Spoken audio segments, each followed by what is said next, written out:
আগুনের পরিমাণ ক্রমশ বাড়ছে। এটা কমার কোনো লক্ষণ নাই, কারণ এখানে যে ফায়ার ফাইটিং গাড়িগুলো আছে, এই গাড়িগুলো যে পানি নিবে, এখানে এয়ারপোর্টে কোনো পানির উৎসই নেই।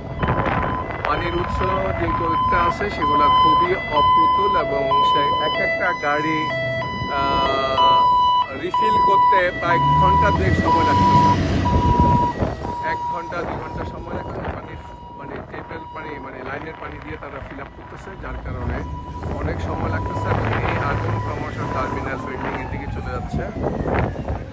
যদিও কিছু কিছু বিমান সরায় ফেলা হয়েছে, বাকি বিমানগুলো সরায় ফেলানো হচ্ছে, আগুন যেভাবে ছড়াচ্ছে তাতে খুব ভয়ঙ্কর রূপ ধারণ করতেছে।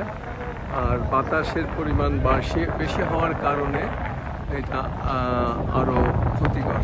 বাতাসের কারণে বাতাসের গতি অনেক বেশি, এবং এই বাতাসের